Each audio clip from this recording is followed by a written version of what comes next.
bersemangat bercerita tentang berbagai hal yang ada di dalam buku itu. Dan tentunya ini akan menarik untuk orang-orang melihat apa sungguh yang diomongkan saudara Alex itu seperti itu. Sehingga nanti mungkin ya bukunya bisa dibawa pulang, dibaca, jangan untuk ganjal pintu atau untuk lempar binatang yang naik ke meja ya. Para anggota sangga yang saya hormati sekali, atas kehadiran para beliau yang sudah menyisihkan waktu untuk hadir di sini. Juga para umat serta simpatisan Buddhis yang berbahagia. Sudah 3 kali saya hadir di kota Medan ini. Dan pada kali yang ketiga ini mempunyai tema pembahasan yang berbeda. Bahwa di dalam kehidupan kita sehari-hari, kita sering sibuk mencari harta. Kemana-mana yang kita pikirkan uang sebetulnya. Loh, apakah agama Buddha tidak boleh berpikir uang? Boleh. Tanpa orang berpikir uang di dalam kalangan umat Buddha, para biku, para biksuni tidak bisa hidup. Karena kita tidak jualan. Anda kan belum pernah tahu kan ada biku jualan jam tangan, jualan cincin, batu akik. Kita tidak jualan. Bahkan jualan makanan aja tidak. Loh, itu Bante di wihara kalau ada makanan suruh bayar. Itu bukan kita yang nyuruh, itu umat yang cari. Kadang-kadang kita memang ya sudahlah, umat yang punya bisnis makanan, ayo kerja di wihara. Kalau hari kebaktian buka konter makanan, ya jual di sana. Itu untuk umat. Nah, jadi kalau tidak ada umat atau tidak ada perumah tangga, anggota masyarakat yang bekerja mencari uang, saya kira para anggota sangga ini sudah lama punah. Karena kita kemudian memanjangkan rambut, lalu kita nyetir angkot. Tapi karena ada umat yang bekerja, nah akhirnya umat datang ke wihara, umat membantu wihara, ya rambut kita tetap pendek lah. Dan tidak nyetir angkot juga. Jadi Anda boleh sukses, Anda boleh kaya, tidak ada problem. Wajar sekali, bekerja mencari kekayaan adalah wajar. Oleh karena itu saudara-saudara, saya yakin apapun motivasi Anda bekerja, motivasi utama adalah uang sebetulnya. Di sini Anda yang bekerja, ada yang punya motivasi selain uang? Ada? Saya bekerja Bante karena saya ingin mengabdi kepada bos saya. Saya nggak digaji, nggak apa-apa. Yang penting nanti tahun depan jadi menantunya. Duit lagi yang dipikir. Jadi ini sebetulnya kan tetap kondisinya ke sana. Nah, saudara-saudara, memang tidak disangkal, memang tidak ditolak. Kekayaan materi adalah salah satu yang dicari manusia di dunia ini. Namun saudara-saudara, di dalam Dharma, manusia ini terdiri dari badan dan batin. Kekayaan materi, apalagi yang dimiliki itu gambarnya para pahlawan maupun presiden Amerika, itu kekayaan badan. Anda punya gambarnya Soekarno, Masih ada ya yang gambar Soekarno itu masih ada toh? Yang gambar Soeharto yang nggak ada ya? Oh belum lahir Anda bingung ini. Bagaimana? Beberapa tahun yang lalu ada.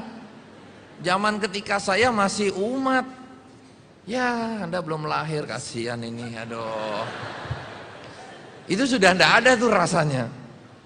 Jadi sebentar lagi kalau gambarnya George Washington ada. Ya masih ada ya? Masih ada enggak?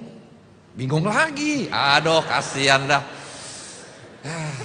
Abraham Lincoln ada. Kemudian ya ini dia pasti hafal. Gambarnya Giam Lo Ong. Ya kan? Tahu nggak sekarang? Nggak tahu juga. Aduh. Nampaknya ini calon biku ini. Dia nggak tahu mata uang mana saja ini. Padahal dia gambar Giam Lo Ong itu tertulis Hell Bank Note. Duit neraka. Nggak tahu juga. Ya memang belum saatnya dikirimi juga sih. Tapi kan boleh ngirim waktu cengbeng begini. Wah ini juga nggak cengbengan nih. Mata uang yang terbesar di seluruh dunia ya yang gambar Giam Lo Ong itu. Presiden neraka itu. Hell Bank Note. Nah saudara-saudara, itu semua adalah kekayaan fisik, materi. Anda dengan berbagai macam gambar presiden di atas selembar kertas itu, Anda bisa membeli banyak hal. Anda mau beli makanan enak, bisa. Di luar Hell Bank Note ya maksud saya. Anda sudah tidak usah pikirkan itu. Hell Bank Note bisanya dipakai di tempat lain. Ya.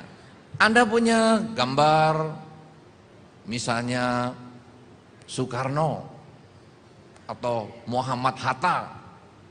Itu Anda bisa beli nasi, Anda bisa beli macam-macam. Tetapi nasi yang Anda makan atau nasi yang Anda beli dengan lauk pauk yang demikian hebat, itu tidak menjamin kenikmatan makanan. Kadang-kadang makan di pinggir jalan sambil nangkring kakinya, lezat loh, enak. Dalam bahasa Jawa Timuran tempat saya tinggal, enak tenan. Katanya tadi Suhu mengatakan, waduh saya kalau dengar bahasa Jawanya Bante harus diulang-ulang. Enak tenan itu ya enak sungguhan begitu Suhu. Itu bahasa Jawa Timuran. Itu kadang-kadang di pinggir jalan santai, kaki nangkring satu, aduh sedap sungguhan. Tapi ketika kita makan di restoran dengan piring emas, jas-jasan, wah kadang rasanya juga nggak nyaman. Aduh, kok nanti habis makan ini bayarnya berapa ya?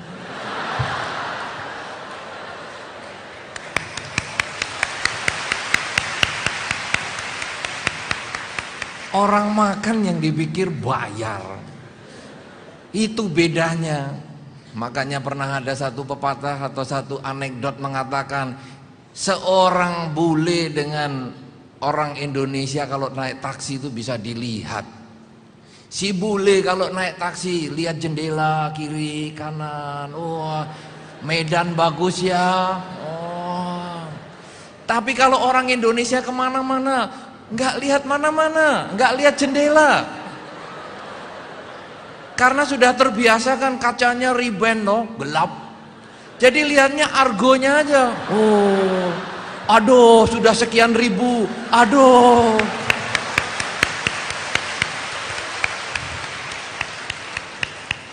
Jadi saudara-saudara yang pacaran kalau diajak ke restoran kadang-kadang tidak nikmat. Kelihatannya ngobrol sama pacarnya asik, tapi tangan yang satu sambil ngitungin. Aduh, pas tinggal berapa lembar ini. Kemudian tanya ke pacar, mau tambah lagi ya?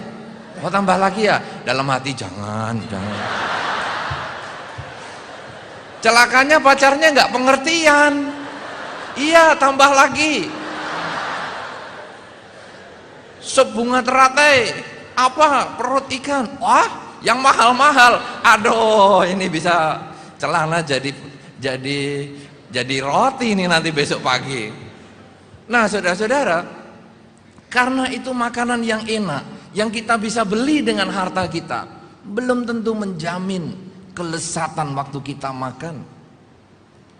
Kita dengan mata uang yang kita miliki, dengan harta yang kita beli, kita bisa membeli kasur yang indah, kasur yang enak.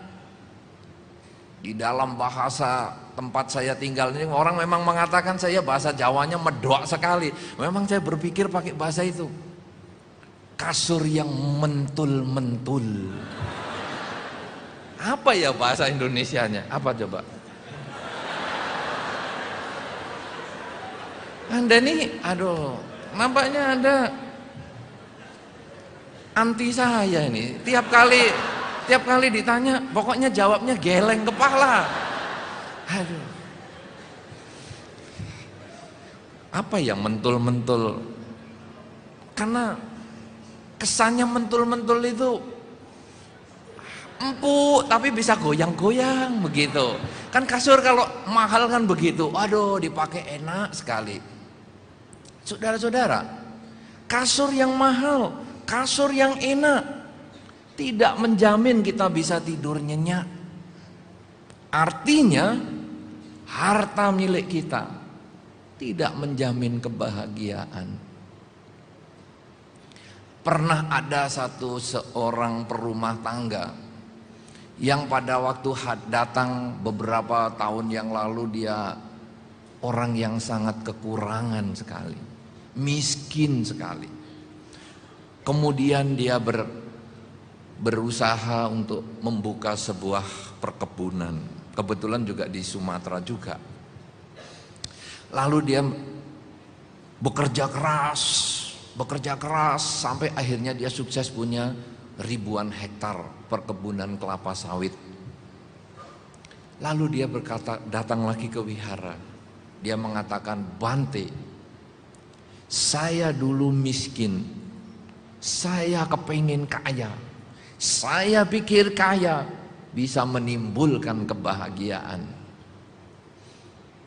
Tapi setelah saya punya perkebunan kelapa sawit ribuan hektar, saya sudah dianggap kaya. Saya bisa beli rumah di mana-mana, dan setiap rumah saya bisa isi dengan bermacam-macam harta. Bahkan saya pun bisa mengisi dengan istri yang lain. Kenapa saya tidak bahagia, Bante? Apa yang kurang? Semua makanan yang enak sudah saya makan, semua daun sudah saya kunyah, daun pintu, daun telinga, kunyah semua.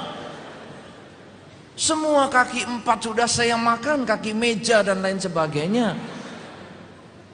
Tapi kenapa saya tidak bahagia? Saudara-saudara, mungkin di antara kita juga bisa seperti itu.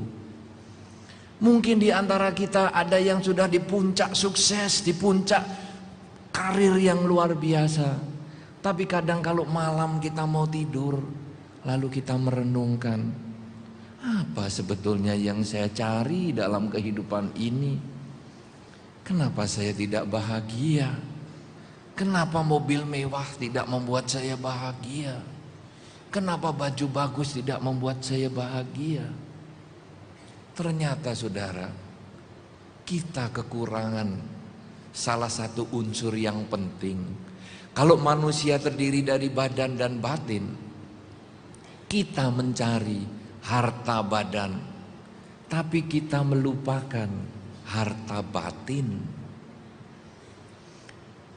pada malam hari ini, pada kesempatan ini, pada perjumpaan kita yang ketiga ini di kota ini, kita akan melihat sekarang harta batin itu apa saja.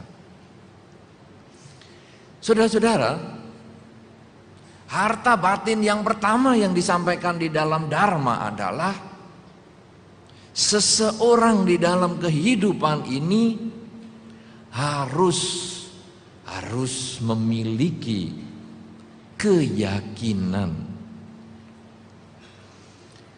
Keyakinan, atau mungkin dalam bahasa yang lebih sederhana katakanlah agama. Ini penting sekali untuk kita miliki. Saya tidak harus menunjuk pada agama Buddha, tetapi agama apa saja itu adalah harta. Pemilihan agama sesungguhnya hanya karena kecocokan. Agama dipilih bukan karena benar, bukan karena salah. Saya memilih agama Buddha dan saya tidak beragama yang lama dulu, bukan karena agama Buddha lebih benar daripada agama yang sebelumnya, bukan. Tetapi saya menganggap agama Buddha lebih cocok. Agama yang lain tidak cocok. Tapi bukan berarti salah. Saudara Alex menggunakan jas, saya menggunakan jubah. Kenapa saya tidak menggunakan jas? Karena nanti Anda kaget.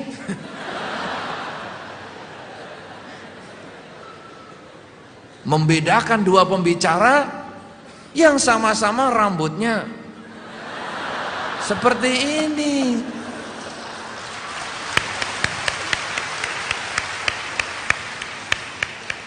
Jadi untuk menghindari kekagetan, saya tetap pakai jubah ini. Karena saya merasa cocok dengan jubah ini.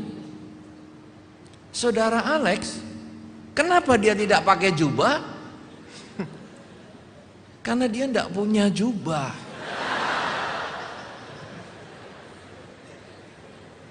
Tapi mungkin dia merasa cocok menggunakan jas.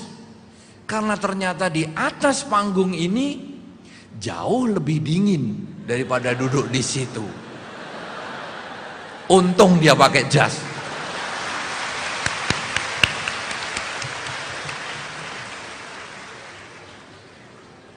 Saya menggunakan jubah tidak mengatakan Alex yang menggunakan jas salah, tidak. Saya merasa cocok dengan jubah.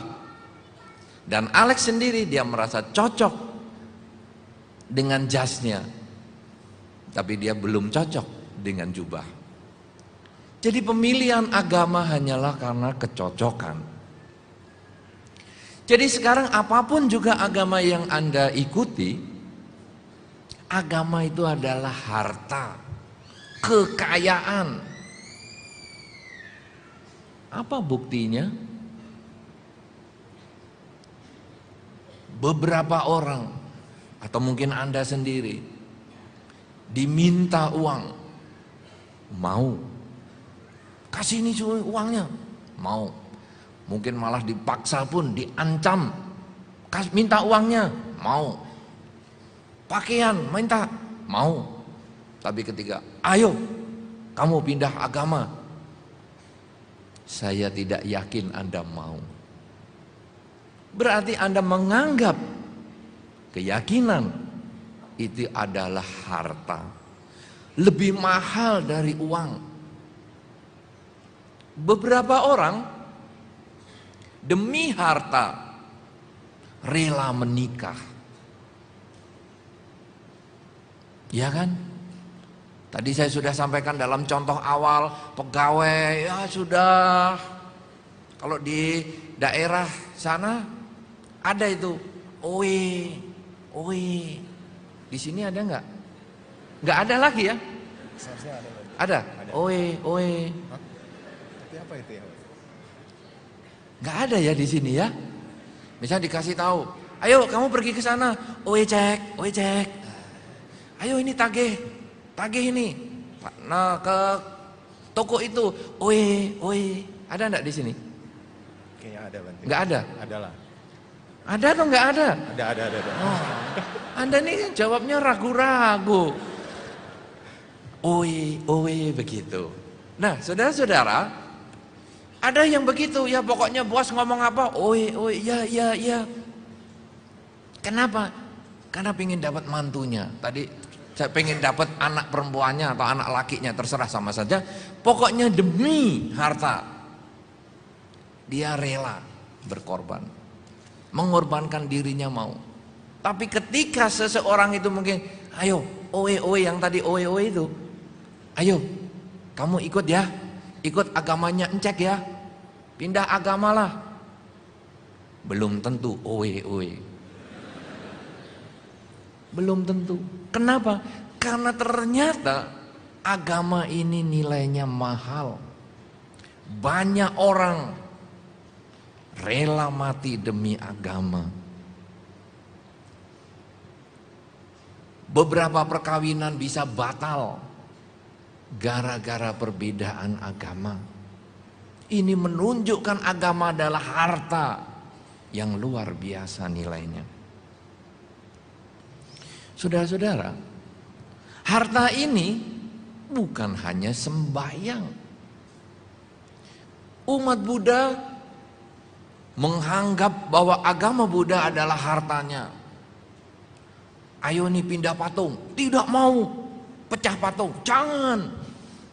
Wah, bisa dibelain sambil keras-kerasan. Tapi agama Buddha bukan hanya sembahyang. Kalau kita beragama Buddha, kita hanya puas sembahyang, kita sesungguhnya baru setengah Buddhis. Belum Buddhis yang sejati. Apa itu misalnya? Anda tahu buku Parita, buka halaman sekian, isinya mesti ini. Buka halaman itu, isinya mesti itu. Tahu. Tapi kalau kelakuannya tidak berubah, itu belum Buddhis. Itu baru KTP-nya Buddhis. Dan celakanya, kalau meninggal KTP itu tidak ikut dibakarkan, dibuatkan paspor baru untuk bertemu Kiam Loong. Kan paspornya baru, pesawat, Mercy, kertas, baru. Jadi KTP Anda yang tulisan Buddhis itu tidak terbawa. Kalau demikian saudara, agama Buddha adalah agama perubahan perilaku.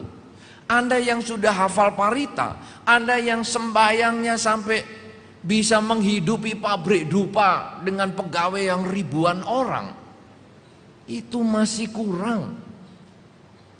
Anda harus berubah perilaku. Anda jangan bangga dengan perilaku buruk yang telah kita miliki sejak lama.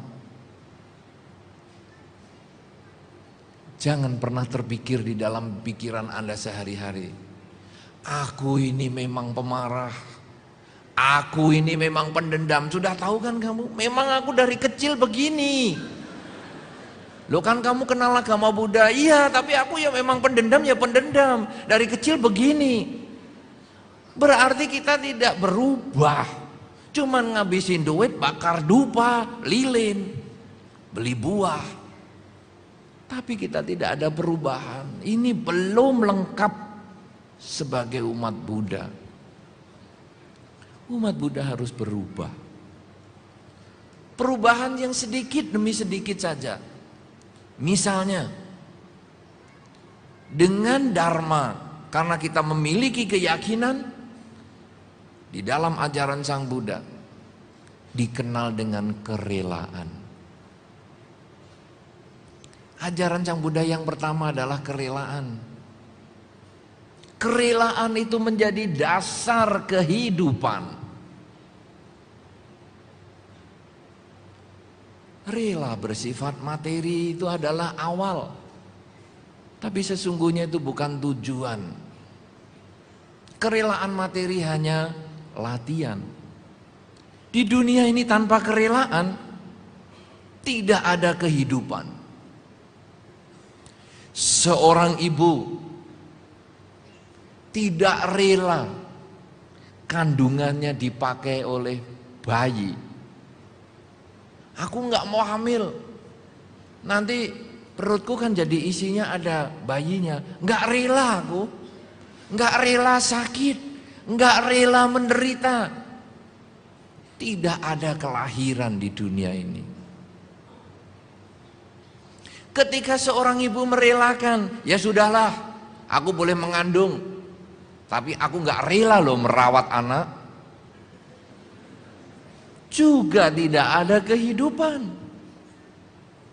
Tapi ketika seorang ibu rela kandungannya, badannya dipakai untuk berproses bayi sehingga siap dilahirkan.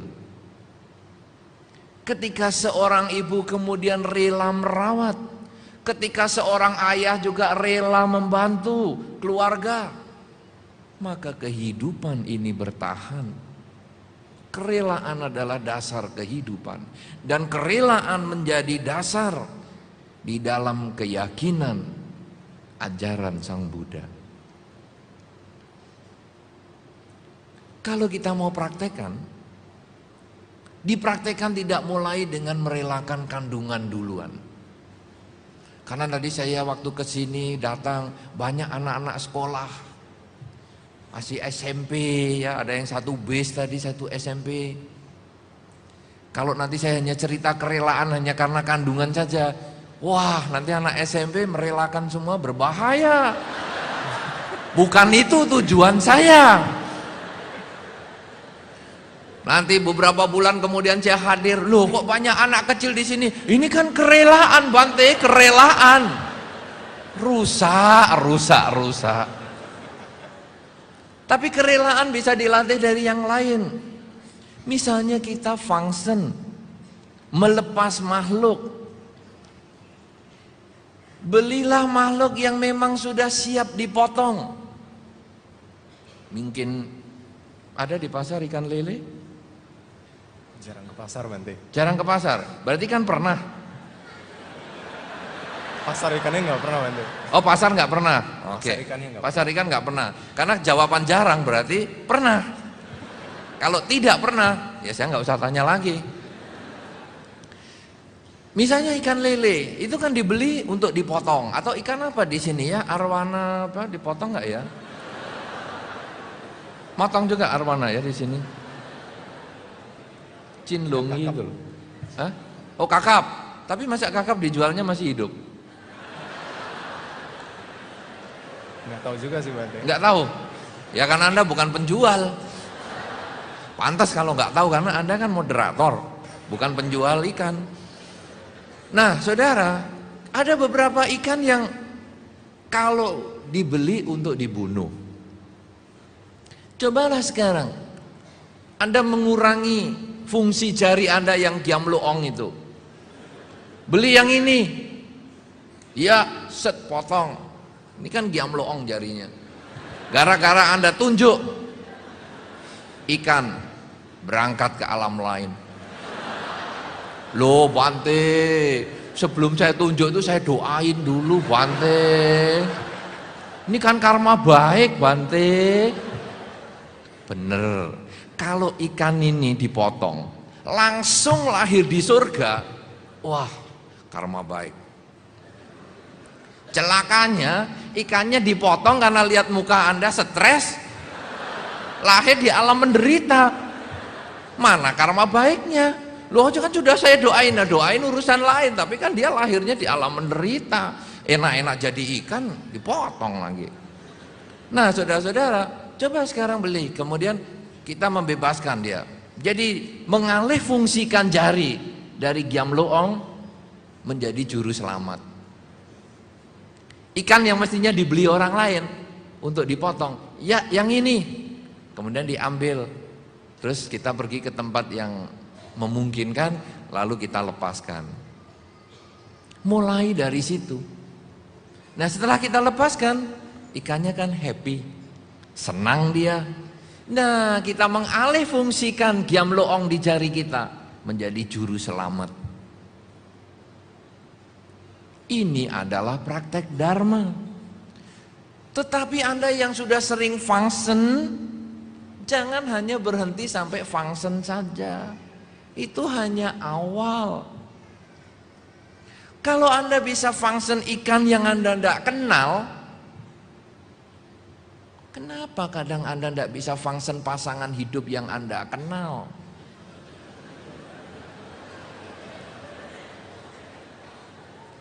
Apa maksudnya? Apakah pasangan hidup ya dilepas kemana-mana? Bukan. Maksudnya adalah kenapa kadang kita tidak bisa memaafkan pada pasangan hidup kita yang kita kenal? Function di sini kalau di dalam bahasa yang agak sedikit teknis karena ini sulit diterjemahkan, abhaya dana.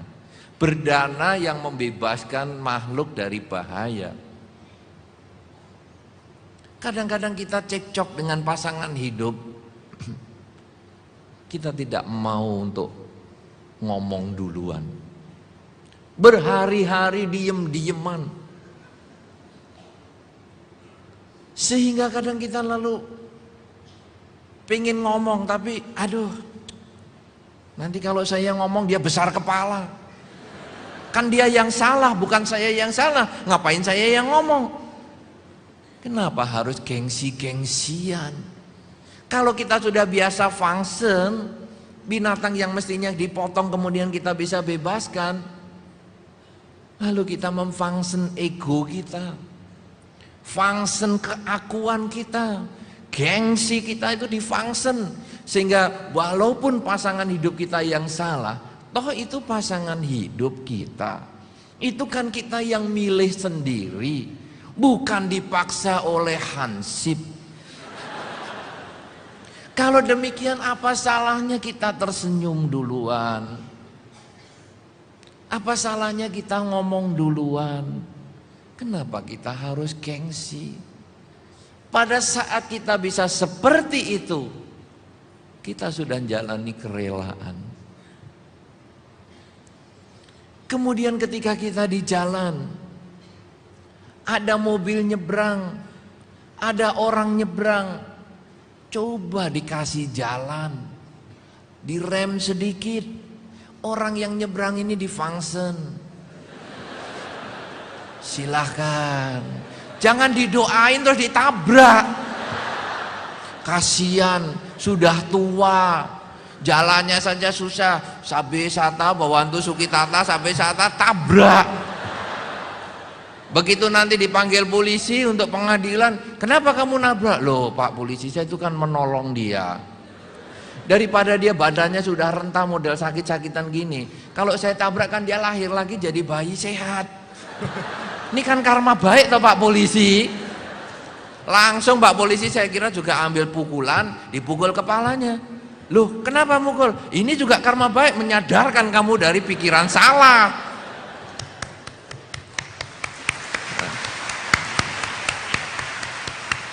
Nah saudara-saudara, jadi jangan seperti itu. Kita function lah, kita lalu oh ya kasih jalan pelan begitu, sehingga nanti enak. Jangan dengan modal ini Medan Bong, tabrak sana, ini Medan Bong, jalannya orang diambil. Jangan dong, kasih kesempatan biar semua orang bahagia.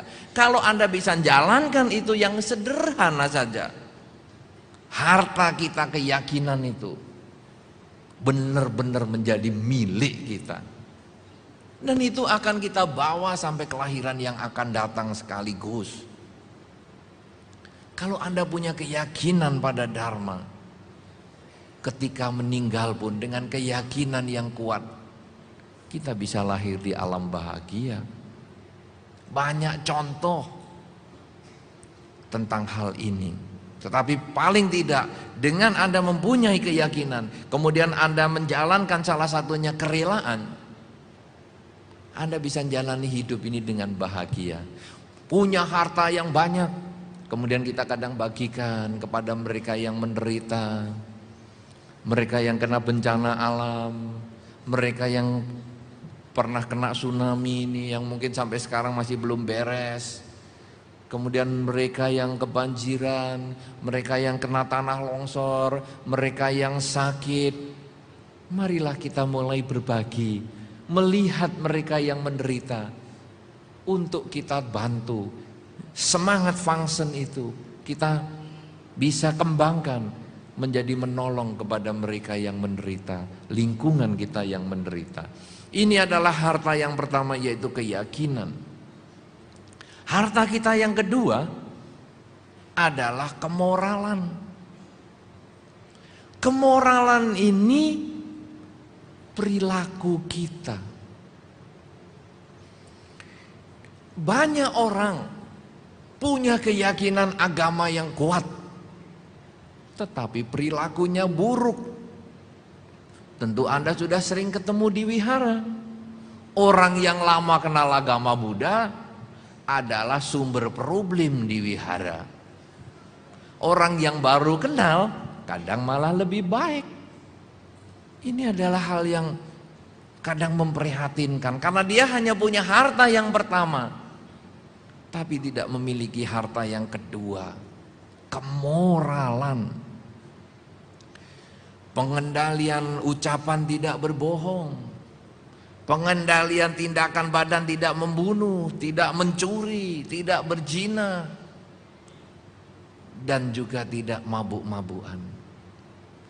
Minimal harta 5 ini yang menjadi milik kita. Karena harta 5 ini pula yang mengantar kita hidup bahagia di dunia, juga hidup bahagia setelah kehidupan ini.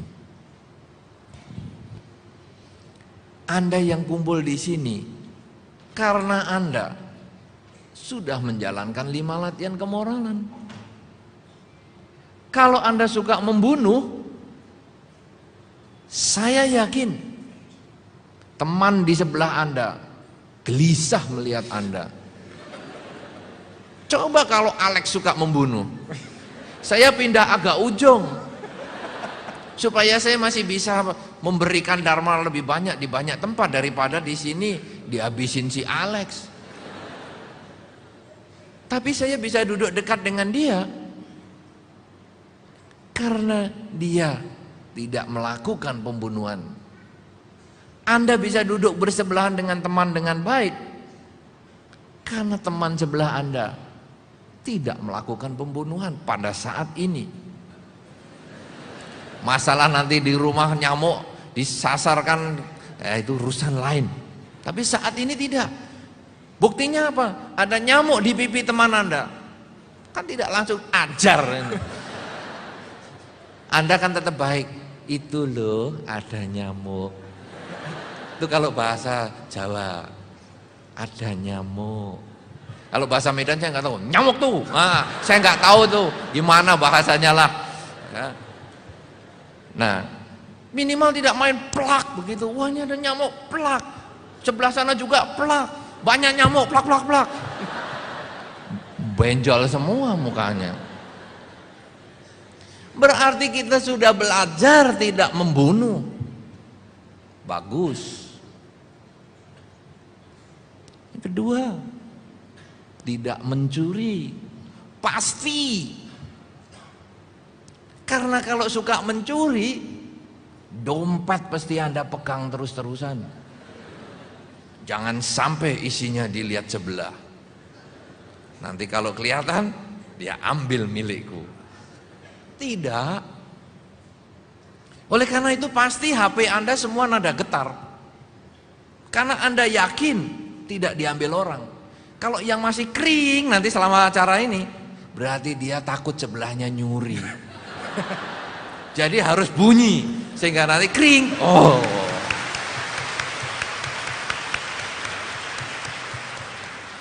Nanti kita lihat kalau bunyi sebelahnya pasti dikiranya aku mau ngambil HP-mu ya.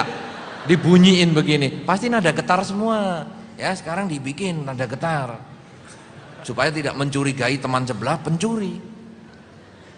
Dompet Anda juga begitu, Anda letakkan dengan baik, tenang-tenang. Karena Anda menyadari teman sebelah Anda bukan pencuri. Sila yang ketiga yaitu kemoralan. Pelanggaran kesusilaan dihindari. Saya yakin Anda duduk mepet-mepet ini memang tempatnya sampai dimepet-mepet kan? Karena Anda yakin teman sebelah Anda tidak mau macem-macem. Saya lihat ini kan pria wanita juga bersebelahan, pria dengan pria bersebelahan, wanita dengan wanita bersebelahan. Tapi saya yakin semua tidak ada yang macem-macem. Karena macem-macem sekarang bukan hanya antar jenis kelamin saja. Sesama jenis bisa macem-macem.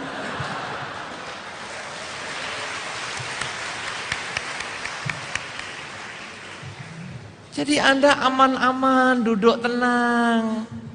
Kenapa begini? Karena Anda yakin teman sebelah Anda tidak macem-macem. Kalau Anda mulai menjauh, duduknya menarik sedikit menjauh, itu berarti curiga sebelah macem-macem nih. Paling tidak belum mandi. Lah baunya bikin nyamuk pusing. Tidak membunuh, tidak mencuri, tidak berzina sudah dilakukan. Tidak bohong, pasti dilakukan. Karena Anda banyak diemnya. Diem, dengerin. Nah, pada saat ini saya ngomong ya, pada saat ini Anda tidak bohong. Nanti di luar, terserah, ini Medan Bung. Hari Anda juga menjalankan kemoralan seperti ini, di rumah juga seperti ini, di kantor juga seperti ini, di masyarakat juga seperti ini. Alangkah bahagianya ketika semua orang tidak membunuh, tidak mencuri, tidak berzina, tidak bohong, tidak mabuk-mabukan. Alangkah bahagianya penjara juga sepi. Polisi bisa santai-santai. Tapi karena banyak orang punya agama sebagai harta yang pertama, tetapi tidak menjalankan kemoralan, akhirnya polisi sibuk.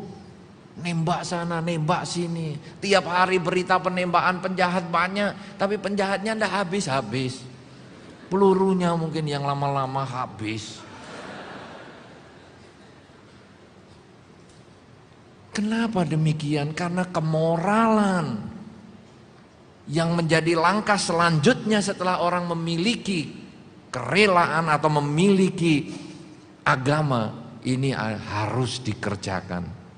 Jadi sebagai umat Buddha, jangan bangga hanya dengan agama, banggalah dengan perubahan. Anda menjadi orang yang bermoral sebagai harta kedua. Harta yang ketiga, selain keyakinan, selain kemoralan, harta yang ketiga tadi sudah saya singgung, yaitu kedermawanan atau kerelaan. Karena ini menjadi paket keseluruhan dari agama itu sendiri. Tanpa adanya kerelaan, hanya ada kemoralan saja, menjadi orang yang kaku. Misalnya, beberapa orang suka menjalankan atasila. Tahu atasila? Oh tahu, kebetulan hari ini mengangguk. Biasanya geleng lagi. Nah, duit gambar giamloong, tahu? Sudah tahu. Oh sudah tahu sekarang. Oh, ada perubahan dia, sudah ada. Cepat sekali dia belajar, bagus. Tepuk tangan nih untuk Pak Alex. Wah hebat. Ada atasila. Misalnya atasila itu sebetulnya Pancasila biasa, tidak membunuh, mencuri, berzina, bohong, mabuk-mabukan ini dikembangkan menjadi tidak makan setelah jam 12 siang. Ada loh, dia jalankan, saya tidak makan setelah jam 12 siang. Tapi orang lain juga suruh begitu. Kamu kan sama-sama saya, jangan makan. Awas kamu kalau makan, saya cekik nanti. Loh kan kita yang jalankan kemoralan. Kenapa kita tidak barengi dengan kerelaan? Ya kita relainlah dia mau makan. Malah ketika kita sedang tidak makan setelah jam 12 siang, dia makan yang enak, yang kita sukai. Untuk ngetes. Netes nggak liur saya? Wah, liur saya masih banyak sekali. Berarti kita lemah. Tapi kita ngomong terima kasih saudara Alex, kamu menjadi guru bagi saya. Saya jadi tahu saya masih lemah, saya harus belajar lagi menggembleng diri. Tapi suatu ketika ketemu lagi, kita sudah tidak makan setelah jam 12 lagi, dia makan yang enak, kemudian kita hanya ngeliatin aja, belum sadar juga kamu ya, masih makan terus ya. Tapi kita sudah senyum, bukan sinis. Kita lihat, dan kita nggak netes setetes pun tidak. Wah, kita ngomong terima kasih saudara Alex, kamu guru yang baik. Aku sekarang sudah tahu kemajuannya, bahwa aku bisa bertahan dan bisa mengendalikan keinginanku. Kemudian setelah jam 12 siang tidak makan, itu aturan yang pertama, tambahannya. Kemudian tidak menggunakan wangian, tidak nonton musik, tidak nonton hiburan-hiburan. Itu bagi yang melaksanakan sila. Tetapi jangan paksa orang melakukan yang sama. Jadi di dalam mobil, yang punya mobil mau nyetel musik, buka musik dia, jangan setel, awas kamu, matikan atau saya pecah kacanya. Lah yang ngelatih kan kita, ngapain kita pusing dengan orang lain nyetel? Sudah cuek. Kalau kita masih wah enak ya, ajib.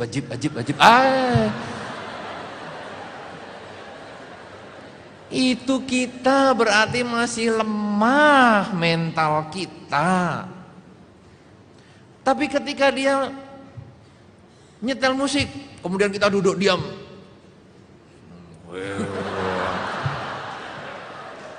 Itu juga lemah mental kita. Cuman actionnya yang kuat. Tidak perlulah bergaya-gaya di mobil. Nggak mau denger. Ya, nggak mau sebetulnya dia dengerin terus. Tapi ketika dia bisa tenang, dia bisa santai, tidak terpengaruh, tidak perlu di-actionin, itu dia sesungguhnya sudah bisa melatih kerelaan. Kemudian 8 sila tadi, sila yang terakhir tidak duduk dan berbaring di tempat yang dianggap mewah. Juga jangan paksakan orang, karena kerelaan itu sesungguhnya adalah bagaimana kita bisa melakukan satu tindakan sehingga membahagiakan baik diri sendiri maupun pihak lain. Seperti tadi function kan kerelaan, kita yang memfunction bahagia, kita binatang atau makhluk yang dilepas juga bahagia. Inilah dasar kerelaan. Agama tanpa kemoralan dan kerelaan sungguh hanya menjadi satu bentuk upacara saja. Tapi ketika keyakinan ditambah kemoralan dan kerelaan, dia menjadi orang yang berperilaku sesuai dengan dharma. Tapi masih kurang, saudara. Ada harta yang keempat, selain keyakinan, selain kemoralan, selain kerelaan, adalah kebijaksanaan. Jadi semua tindakan kita harus diawali dengan bijaksana. Dan ini juga menjadi topik kita di dalam malam hari ini, kekayaan dan kebijaksanaan hidup. Ternyata kebijaksanaan ini pun adalah bagian dari kekayaan. Apakah yang disebut bijaksana? Bijaksana ketika seseorang bisa membedakan mana yang penting dengan mana yang tidak penting. Sehingga dia bisa melakukan yang penting dan meninggalkan yang tidak penting. Ketika pada kesempatan ini Anda datang ke tempat ini dari berbagai tempat yang cukup jauh, sampai kadang saya tanya, berapa jauh sih? Ya setengah jam Bante dari sini. Setengah jam jauh ya? Kita kalau di Surabaya setengah jam itu baru macet di Lumpur Sidoarjo itu. Itu aja 2 jam di sana. Ini setengah jam sudah jauh katanya. Kita baru 2 jam itu 100 meter. Oh iya Bante jauh di sini ya. Anda yang dari tempat yang jauh datang ke sini dari berbagai mana saja, sesungguhnya karena Anda menganggap acara ini lebih penting daripada yang Anda tinggalkan. Hari ini pasti Anda juga punya acara. Semua orang punya kesibukan. Tapi ketika Anda datang ke sini, berarti Anda mulai timbul bijaksana. Anda bisa melihat mana yang penting, mana yang tidak penting, sehingga Anda hadir ke sini. Tapi dalam kehidupan Anda sehari-hari pun demikian juga. Kalau Anda misalnya sedang bekerja, kemudian ada ajak teman, ayo kita nonton, atau kita karaokean, kita golf, kita macam-macam, dan Anda menganggap, enggak, saya mau kerja dulu, belum selesai pekerjaan ini. Anda bijaksana. Anda bisa menentukan mana yang penting dan mana yang tidak penting. Demikian pula dengan anak-anak, anak sekolah. Waktunya belajar. Jangan PS3 lah, main sana, main sini, game online lah. Beberapa umat kebetulan buka game online. Saya tanya, ini kamu buka berapa lama satu hari? 24 jam. Di sini berapa jam? Sama, ada yang 24. Sama, Anda biasa? Enggak pernah sih. Tapi jawabnya kenapa mantep? Ada teman yang main sih. Oh, biasanya Anda kan mikir lama dulu. Mantep ini berarti pengalaman nih. Game online 24 jam juga. Nah, kemudian saya tanya, apa ada 24 jam itu orangnya terus? Ada Bante. Mereka bahkan kalau mau masuk sekolah, jam 7 masuk, jam 5 dia datang. Main dulu. Apa? Ya Ragnarok lah, apalah. Wah, hebat banget. Dia kalau suruh bangun untuk tidak game online, jam 7 sekolah, jam 6 kalau nggak disiram air, nggak bangun. Nah, coba Anda nih, pelajar-pelajar nih, renungkan, bener nggak? Ya loh. Nah. Tapi kalau game online, jam 4 pagi, nggak pakai air, bangun, main. Nanti jam setengah 7 atau jam 7 kurang 5 langsung bayar. Sudah 3 jam main, berapa ribu sudah? Langsung jalan ke sekolah. Saudara-saudara, berarti orang ini sesungguhnya sulit membedakan antara mana yang penting, mana yang tidak penting. Nanti kalau sudah di sekolah masuk, bukan sudah penting Bante, itu saya sudah masuk ke sekolah, bener. Badanmu masuk di sekolah. Pikirannya ikut enggak?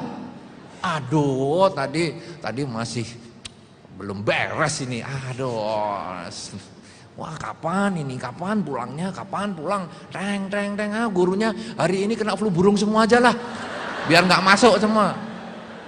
Karma buruk ya, doain orang yang jelek-jelek lagi. Jadi pikirannya sudah game online, begitu selesai jam 12 seperempat, langsung lari lagi, warnet lagi, main lagi. Saudara-saudara, orang yang seperti ini adalah orang yang tidak bisa membedakan mana yang penting, mana yang tidak penting. Ada satu berita tentang warnet itu, game online di Taiwan beberapa waktu yang lalu, ada orang mati itu, main game itu. 2 hari 2 malam. Tidak berhenti. main terus. Nah, makannya gimana ya? Beli fast food itu, makan, main lagi, main, kakinya nangkring lah apa. 2 hari 2 malam jantungnya nggak kuat, tegang terus, lahir ke alam lain.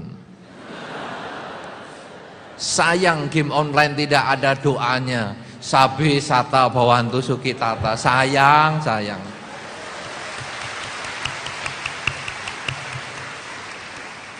Kalau ada, mungkin dia begitu baca itu langsung terlahir di alam lain seperti Pak Tua yang tadi ditabrak, ikan yang dibunuh sambil ngomong sabe sata lah apa. Sama itu prinsipnya. Tapi sayangnya nggak ada. Jadi orangnya tegang-tegang terus. Nah, saudara-saudara, kenapa? Karena dia tidak bisa membedakan mana yang penting dan tidak penting. Kebijaksanaan ini sangat diperlukan. Pada saat Anda tadi misalnya menjalankan atasila, kemudian orang lain dipaksa ngikuti Anda, itu Anda tidak punya kebijaksanaan. Tapi begitu Anda bisa mempunyai cara berpikir, sudahlah, dia kan guru kesabaran bagi saya, timbul kebijaksanaan di dalam diri Anda. Oleh karena itu saudara-saudara, kebijaksanaan adalah kemampuan membedakan yang penting dan tidak penting, dan tentu saja memilih yang penting dan meninggalkan yang tidak penting. Setiap orang mempunyai kepentingannya masing-masing. Apa yang dianggap penting oleh seseorang mungkin dianggap tidak penting bagi yang lain. Itu urusan kebijaksanaan yang berbeda. Tetapi kita masing-masing orang harus bisa membedakan. Karena ini sesungguhnya kebijaksanaan yang juga menjadi bagian dari kepemilikan harta yang pertama, yaitu keyakinan. Oleh karena itu saudara-saudara, marilah kita sekarang mengingat di dalam diri kita bahwa kita terdiri dari badan dan batin. Kita mencari harta badan, kita mencari pakaian badan, kita mencari makanan enak untuk badan. Jangan lupakan harta batin, pakaian yang bagus, makanan enak untuk batin. Apakah harta untuk batin? Keyakinan, kemoralan, kedermawanan, dan juga kebijaksanaan. Kalau Anda mempunyai 4 harta ini dan Anda mau bagikan kepada mereka, siapa saja harta ini, karena harta ini seperti sumur, makin Anda bagikan, makin Anda berikan kepada siapapun juga, dia akan bisa memuaskan rasa dahaga semua orang tanpa milik Anda berkurang. Tapi kalau sumur itu Anda biarkan saja, tidak pernah Anda timba airnya, maka air sumur itu akan tetap sama dan banyak orang yang kehausan. Tapi ketika kita mau bagi, airnya tetap sama, tapi orang yang kehausan menjadi terbebas dari rasa haus. Demikian pula dengan harta, keyakinan, kemoralan, kemudian kedermawanan dan kebijaksanaan ini. Jangan hanya menjadi sumber air dalam diri Anda. Bagi-bagikan kepada teman Anda, bagikan kepada lingkungan Anda, bagikan kepada keluarga Anda. Sehingga akhirnya Anda menjadi sumur dharma, sumur kebajikan yang tidak pernah habis untuk ditimba dan tidak pernah habis untuk melepaskan haus dahaga dari teman Anda, kerabat Anda, saudara Anda. Dan sungguh-sungguh Anda menjadi orang yang kaya, Anda menjadi konglomerat di dalam dharma.